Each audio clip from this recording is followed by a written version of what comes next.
오늘 우리에게 주시는 하나님의 말씀 디모데전서 6장 11절에서 14절까지 함께 봉독합니다. 오직 너 하나님의 사람아, 이것들을 피하고 의와 경건과 믿음과 사랑과 인내와 온유를 따르며 믿음의 선한 싸움을 싸우라. 영생을 취하라. 이를 위하여 네가 부르심을 받았고 많은 증인 앞에서 선한 증언을 하였도다. 만물을 살게 하신 하나님 앞과 본디오 빌라도를 향하여 선한 증언을 하신 그리스도 예수 앞에서 내가 너를 명하노니 우리 주 예수 그리스도께서 나타나실 때까지 흠도 없고 책망받을 것도 없이 이 명령을 지키라. 아멘. 오늘 본문에 보면은요, 사도 바울이 자신이 복음으로 낳은 영적인 아들, 사랑하는 이 디모데, 그리고 동역자인 디모데에게 너 하나님의 사람아 하면서 권면하고 명령하는 그런 내용입니다. 하나님의 사람, 이 참으로 영광스러운 이름, 영광스러운 타이틀이 아닐 수 없습니다. 구약 성경에 보면은요, 모세, 다윗, 이러한 믿음의 사람들이 하나님의 사람이라는 이름을 얻었어요. 사무엘, 엘리야, 엘리사, 이 같은 위대한 선지자들이 하나님의 사람이라는 그 같은 이름을 얻었습니다. 참으로 영광스러운 칭호지요. 그리고 신약에서는요, 오늘 본문 이 디모데전서 6장 11절과 디모데후서 3장 17절 이 두 곳에서만 하나님의 사람이라는 이름이 나오고 있습니다. 하나님의 사람, 이 하나님의 사람이란 이 말 속에, 이름 속에 어떤 의미가 담겨 있을까요? 그래서 저도 많이 좀 생각해 봤어요. 하나님의 사람, 어떤 의미일까? 저도 이전에요, 하나님의 사람이라는 이름을 얻었던 적이 있어요. 들으시면 좀 오글거리는 내용일 텐데요. 여러분 연애하실 때에 연애편지 써보셨어요? 제가 한번 이전에 말씀드린 적이 있나 모르겠네요. 이제 저하고 저희 아내하고 이제 결혼하기 전에 연애편지 주고받고 그러잖아요. 그러면 저희 아내가 저에게 편지를 쓸 때 뭐라고 부르는지 알아요? 이렇게 썼어요. 하나님의 사람 란에게. 저한테 그렇게 불렀어요. 아마 그때 제가 하나님을 굉장히 사랑하는 것처럼 집사람 눈에 그렇게 보였던 것 같아요. 아마 사랑에 눈이 멀으면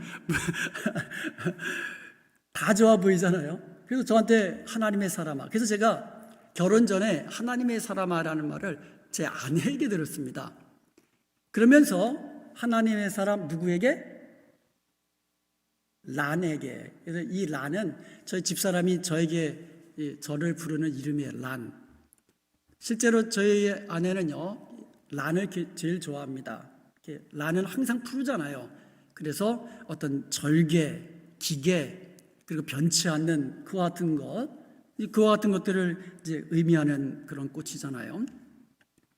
그리고 고결함, 이런 것들 좋게 본 거죠. 그래서 저한테 란이라고 합니다. 그리고 편지 말미에 뭐라고 쓴지 알아요?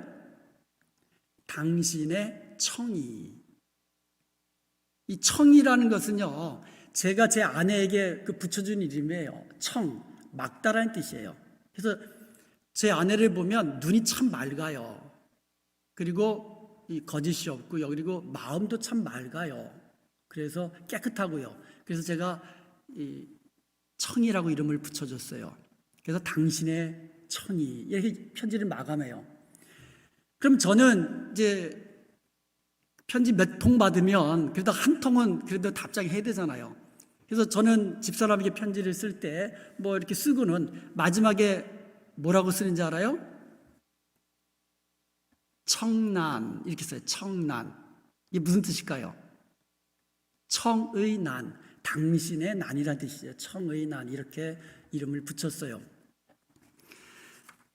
당신의 청, 청난, 청의 난, 이게 무슨 뜻입니까? 이 말은 결국 당신을 사랑합니다, 당신만을 사랑하겠습니다, 나는 당신의 것입니다라는 그런 이 사랑 고백 아니겠습니까? 저는요, 하나님의 사람이란 바로 이런 사랑 고백일 거라고 생각합니다.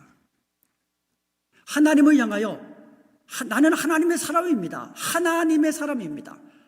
하나님, 제가 하나님을 사랑합니다. 하나님만 사랑합니다. 저는 하나님의 것입니다. 이런 고백인 줄로 믿습니다. 하나님의 사람, 참으로 영광스러운 이름입니다. 이제부터 우리는 하나님의 사람이라는 이름에 걸맞게 살아야 될 줄로 믿습니다. 나는 당신의 것이야. 이제부터 당신만 사랑하겠어. 그래놓고 딴짓하면 이게 말이 안 되잖아요. 나는 하나님의 사람입니다. 주님 사랑합니다. 주님만을 사랑하겠습니다. 나는 주님의 것입니다. 이렇게 하나님의 사람이라고 우리가 고백한다면 그 이름에 맞는 그런 삶을 살아야 하는 거예요. 그러면 하나님의 사람이라는 이름에 걸맞는 삶은 어떠한 삶일까요? 오늘 본문에 보면은요, 4가지로 나와 있습니다. 첫 번째로 하나님의 사람은 피할 것이 있습니다. 피할 것이 있습니다.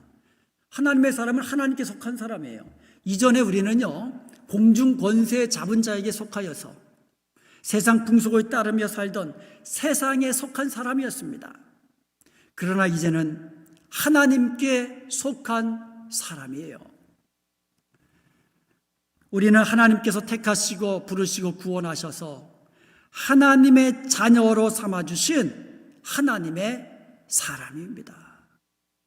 베드로전서 2장 9절에서는 우리를 택하신 족속이요, 왕같은 제사장이요, 거룩한 나라요, 하나님의 소유된 백성이라고 부르고 있습니다.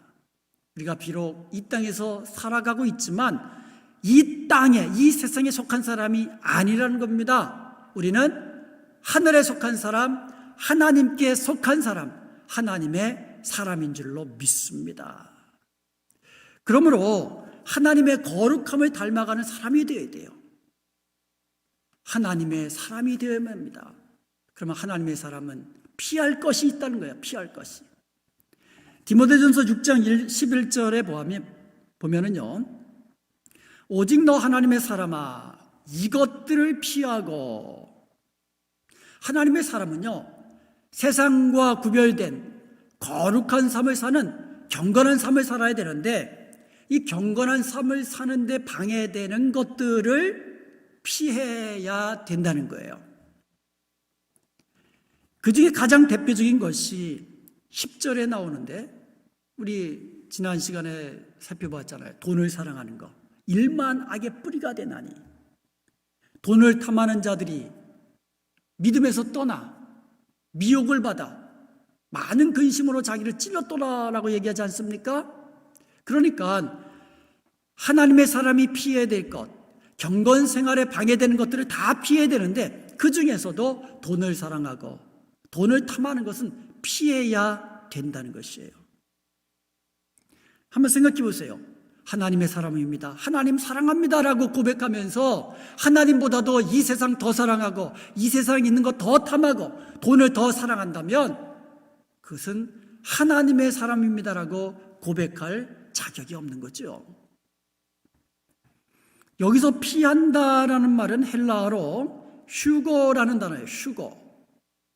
이 단어는요, 이 flee, 이제 도망치는 거, 피하는 거죠. escape, 탈출하고, runaway, 막 달려서 뛰어서 도망치듯이, 이런 의미를 담고 있어요.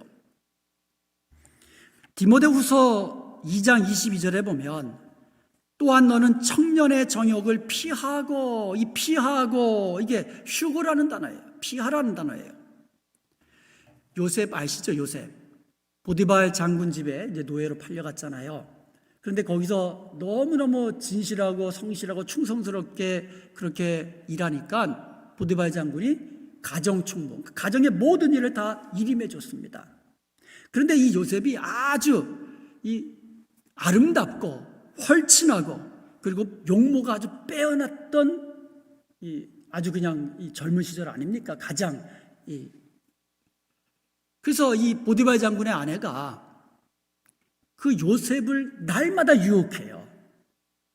날마다 동침하자면서 날마다 유혹합니다. 그래서 요셉이 멀리합니다. 그러다가 어느 날 그 집에 아무도 없는데 볼 일이 있어서 거기로 갔다가 이 아내가 잡아 끄는 거예요. 동침하자고. 그러니까 요셉이 어떻게 했습니까? 이 겉옷을 잡고 끄는 그 손을 뿌리치고 겉옷을 벗어버리고 도망친 거예요. 이 일로 인해서 요셉이 성추행범이라는, 그것도 주인의 부인을, 그 장군의 부인을 성추행하려다가 실패해서 도망친, 그렇게 억울하게 그런 2명을 쓰고 감옥에 가지 않았습니까? 그런 고초를 겪었지만 하나님은 그런 요셉을 높여서 이집트의 국무총리로 높여주신 줄로 믿습니다. 사랑하는 여러분, 하나님의 사람은요, 경건 생활에 방해가 되는 것들을 이렇게 피해야 되는 거예요. 도망쳐야 되는 거예요. 그 사람이 복 있는 사람입니다. 시편 1편 1절에 보면 복 있는 사람은 악인들의 길을 쫓지 아니하고 주인들의 길에 서지 아니하고 오만한 자의 자리에 앉지 않는다고 말하고 있습니다. 이게 바로 하나님의 사람,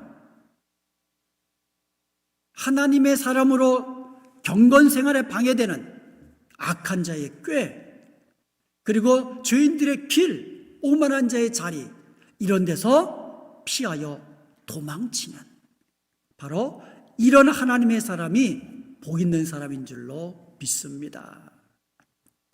둘째로 하나님의 사람은요, 따를 것이 있습니다. 디모데전서 6장 11절에 보면 오직 너 하나님의 사람아 이것들을 피하고 의와 경건과 믿음과 사랑과 인내와 온유를 따르며, 이렇게 말씀하고 있습니다. 여기서 따른다라는 말이 헬라어로 디오코입니다. 디오코. 이 말은요, 여러분 짐승 잡으려면 어떻게 합니까? 걸어 다니면서 짐승 잡을 수 있어요? 못 잡아요. 짐승 한 마리 잡기 위해서도요, 그 짐승을 쫓아가는데 전력을 다해서 쫓아가도 잡을 둥 말둥이에요. 그런 의미예요. 따른다, 쫓는다, 달려가면서 뒤쫓는다라는 뜻이에요. 사자나 호랑이 같은 맹수들도요, 먹잇감을 잡기 위해서는요, 전력을 다해 질주하고 목덜미를 물어서 그렇게 사냥하는 거예요, 먹잇감을. 사자도요, 걸어 다니면서는 한 마리도 못 잡아요. 살기 위해서 도망치는 그 짐승들을 잡기 위해서 산책하듯이 걸어서는 잡을 수 없는 거예요. 젖먹던심을 당하여 전력으로 질주해야만 잡을 수 있는 겁니다. 따르다, 그런 의미예요. 바울은요, 빌립보서 3장 14절에서 자기는 표대를 향하여 그리스도 예수 안에서 하나님이 위에서 부르신 부름의 상을 위하여 달려가노라 라고 이야기해요. 달려가노라. 이게 바로 이 디오코라는 단어예요. 따른다, 쫓는다, 달려간다. 바울은요, 하나님께서 주신 사명을 감당하기 위해서 그냥 설렁설렁하지 않았다는 거예요. 부름의 상을 위하여, 표대를 향하여, 하나님이 주신 직분과 사명을 위하여 전력으로 질주하듯이 그렇게 달려갔다라고 고백한 겁니다. 하나님의 사람은 따를 것이 있습니다. 있는 힘을 다하여 쫓아서 달려갈 것이 있습니다. 그것은 바로 의와 경건과 믿음과 사랑과 인내와 온유인 것입니다. 그런데 따른다라는 헬라어 디오코에는요, 또 다른 의미가 있습니다. 영어로 이 persecute, 박해하다라는 뜻이 있어요. 저는 이것을 준비하면서 참 하나님의 말씀 얼마나 깊은지 다시 한번 감탄했습니다. 하나님의 사람으로서 주님을 따르고 의를 따르고 믿음과 의와 사랑과 경건과 그리고 인내와 온유와 이런 것들을 따르기 위해서는요, 이게 박해까지도 각오해야 된다는 거예요. 신약 성경에 보면은요, 이 디오코라는 단어가 헬라어가요, 이 따른다라는 의미보다도 박해한다라는 의미로 더 많이 사용됐어요. 한번 예를 한번 들어보겠습니다. 마태복음 5장 10절에서 12절까지 보면은요, 주님이 이런 말씀하셨어요. 의를 위하여 박해를 받는 자는 복이 있나니 천국이 그들의 것임이라. 이 박해라는 말이에요. 의를 위하여 박해를 받는 자, 복이 있다라는 거예요. 천국이 그들의 것이다. 여기서 박해 받는다라는 이 말의 원형이 디오코예요. 11절에 보면 나로 말미암아 너희를 욕하고 박해하고, 이 박해하다는 말이 이 원형이 디오코입니다. 거짓으로 너희를 것을 모든 악한 말을 할 때는 어떻게 해요? 너희에게 복이 있나니. 그리고 12절에 보면 기뻐하고 즐거워하라 하늘에서 너희 상이 큼이라. 너희 전에 있던 선지자들도 이같이 박해하였느니라. 박해하다, 이 디오크라는 이 헬라어예요. 너희만 박해받는 것 아니다. 너네 전에 있던 하나님의 사람들, 그런 선지자들도 다 박해를 받았다. 너희가 의를 위하여, 주를 위하여, 하나님의 사람으로 살기 위하여 박해를 받는다면 너희에게 복이 있다. 기뻐하고 즐거워하라. 천국에서 너희 상이 크다. 이렇게 말씀하고 있는 겁니다. 하나님의 사람은 세상에 속해 있지 않습니다. 그래서 세상이 하나님의 사람을 미워하는 거예요. 자기 편이 아니기 때문에, 자기들에게 속해 있지 않기 때문에, 그래서 박해하는 겁니다. 자기 편이 아니기 때문에 박해하는데, 사랑하는 여러분, 하나님의 사람은 하나님 편에 있는 사람이에요. 세상 부귀와 명예와 권력을 따라가는 사람이 아니라 오직 의와 경건과 믿음과 사랑과 인내와 온유를 따르는 사람들이고, 푯대를 향하여 하나님이 부르신 부름의 상을 위하여 달려가는 사람, 그것을 따라가는 사람인 것을 믿으시기 바랍니다.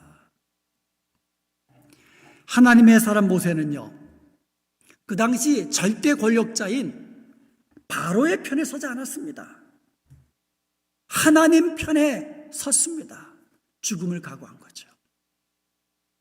하나님의 사람은 하나님의 말씀이 떨어지면 그 말씀대로 순종하는 사람 아닙니까? 그래서 하나님의 사람 모세는요, 하나님 편에서 일했던, 하나님을 따랐던 그런 사람입니다.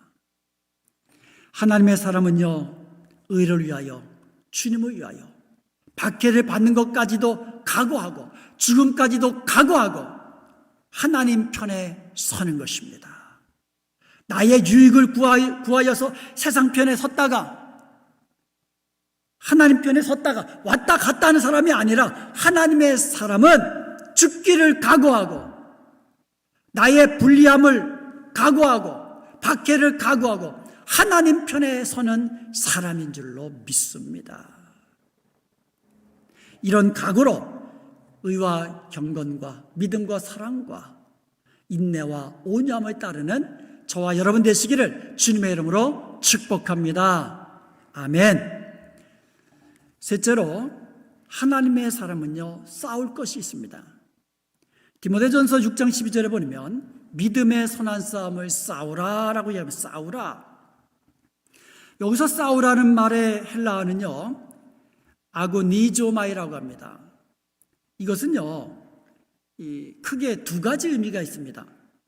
올림픽 같은 운동 경기에서 이기어서 상을 얻기 위해서 애쓰는 것, 그럴 때 이 아고니조마이라고 씁니다. 여러분, 운동 경기할 때요, 죽기 살기로 싸웁니다. 얼마 전에 슈퍼볼 끝났잖아요. 템파베이 승리로 끝났는데, 그런 결승전에서는요, 여러분 한번 그 선수들 한번 보세요. 저는 그런 경기 볼 때마다 저 선수들은 지금 전쟁하고 있는 거다, 그런 느낌이 들어요. 진짜 전쟁하듯이 죽기 살기로 싸웁니다. 몸살이지 않고 이기기 위해서, 그 슈퍼볼 그 하나 얻기 위해서 그들은 정말 목숨 다하여 정말 아까워하지 않고 뛰고 달리고 맞고, 그런 모습을 저는 봅니다. 메이저리그 한번 월드 시리즈 한번 보세요. 정말 그들은요, 볼 하나하나에 정말 전쟁하듯이 그렇게 던지고 치고 뛰고 합니다. 올림픽 선수가 그 금메달을 따르기 위해서 얼마나 그렇게 죽기 살기로 애씁니까? 그때 쓰는 단어예요. 그리고 이 단어는요, 전쟁에서 승리하기 위해서 힘써 싸운다는 의미를 가지고 있어요. 여러분, 전쟁에서 지면 어떤 일이 발생합니까? 내 생명도 잃을 뿐만 아니라 나의 사랑하는 가족들의 생명도 잃고요, 나라도 잃어버리는 거예요. 그래서 전쟁이 일어나면 안 되지요. 근데 일단 전쟁이 일어나면 정말 목숨 바쳐서 싸워서 승리해야 되는 거예요. 그때 사용되는 단어입니다. 그렇게 싸우라는 거예요. 그렇게 싸우라는 거예요. 우리 하나님의 사람에게는요, 싸워야 할 싸움이 있는데 그것이 믿음의 선한 싸움이라고 이야기합니다. 이 믿음의 선한 싸움은요, 정말 생명 다하여 싸워서 이겨야만 하는 그런 싸움인 것을 믿으시기 바랍니다. 하나님의 사람은요, 믿음의 선한 싸움을 싸우는 사람들이에요. 우리를 미혹하고 우리를 넘어지게 하는 악한 영과의 싸움이에요.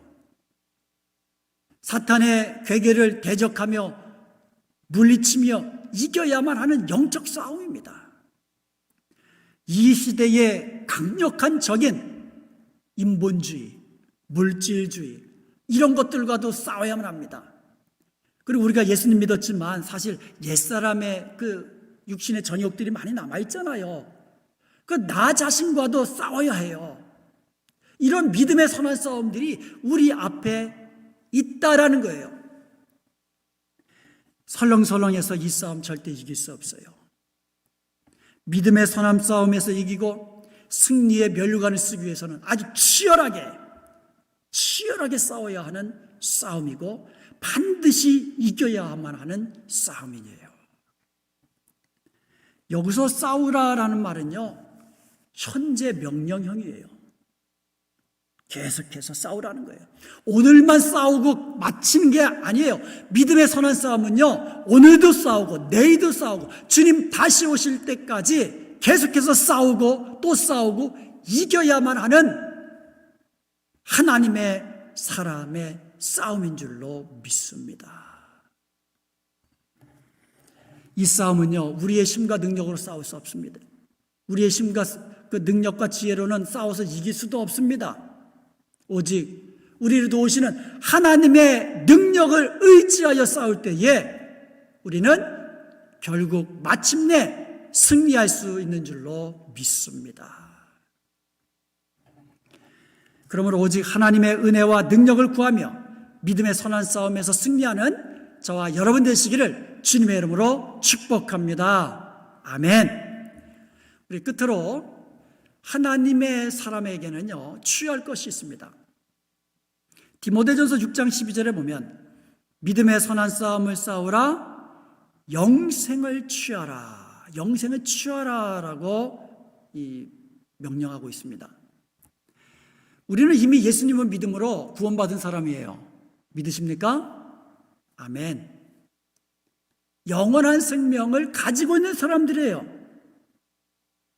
아니, 나는 이미 영생을 가지고 있는 사람인데, 아니, 영생을 또 취하라는 말은 도대체 무슨 말이냐 이거예요.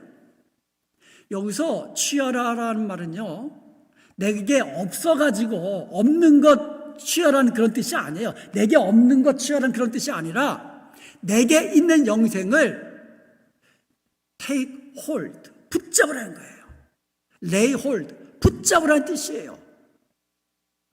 즉 영생을 취하라는 말은요, 내가 영생이 없으니까 영생을 좀 잡아라는 뜻이 아니라 내게 있는 영생을 누리라, 붙잡으라, 그런 의미예요. 내게 영원한 생명이 있는데 그래서 누리지 못하고 사는 그와 같은 불쌍한 삶, 미련한 삶 살지 말라는 거예요. 내게는 천국의 풍성한 삶이 있는데, 천국의 풍성한 그와 같은 이 사랑도 있고 능력도 있고 그 같은 것들이 있는데 누리며 살아라, 이게 누리며 살아라.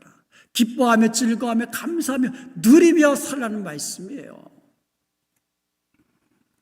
사랑하는 여러분, 이 땅에서도 천국의 풍성함을 누리며 사는 사람이 복 있는 사람이에요. 내게 영생이 있는데, 이 땅에서 살고 있지만 천국의 풍성한 것들이 내게 있는데 그것을 누리지 못하는 사람이 복 있는 사람이 아니라 그것을 누리는 사람이 복 있는 사람이라는 거예요. 내 지갑에 지금 돈이 많이 있는데 배가 고픈데 쫄쫄 굶는다면 그런 사람 아무도 없잖아요. 마찬가지로 하나님의 사람은 내게 있는 영원한 생명, 천국의 그 풍성한 것들을 누리며 살라고 말씀하고 있는 겁니다. 우리를 향하신 명령이에요. 말씀을 맺도록 하겠습니다. 하나님의 사람, 참으로 영광스러운 이름입니다. 모세, 다윗, 사무엘, 엘리야, 엘리사, 그 밖에도 있어요. 하나님께 쓰임받았던 사람들, 하나님의 사람이라고 불림받은 사람들이 그 밖에도 있어요. 성경에 나오는 이러한 사람들은요, 하나님께 인정을 받았을 뿐만 아니라 다른 사람들에게도 하나님의 사람이라고 인정함을 받았어요. 모세를요, 하나님이 모세를 하나님의 사람이라고 성경에 그렇게 말씀하셨을 뿐만 아니라 다른 사람들도 모세를 뭐라고 부르는지 알아요? 하나님의 사람 모세가 우리에게 말씀하신 이 산지를 내게 주소서. 갈렙의 말입니다. 다른 사람들도 그렇게 인정했어요. 다윗도 마찬가지예요. 성전에서 노래하고 찬양하는 자를 세울 때에도 하나님의 사람 다윗이 명한 그대로 이렇게 이야기합니다. 사람들이 다윗을 하나님의 사람이라고 인정한 거예요. 엘리사, 엘리야 같은 사람은 더하죠. 특별히 엘리사가 성경에서 하나님의 사람이라고 제일 많이 칭함받은 사람이 엘리사예요.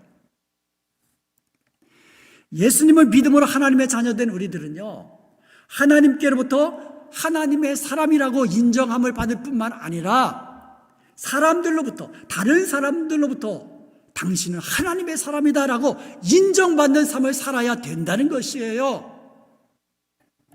그러기 위해서 필요한 것 우리가 오늘 살펴봤잖아요. 4가지.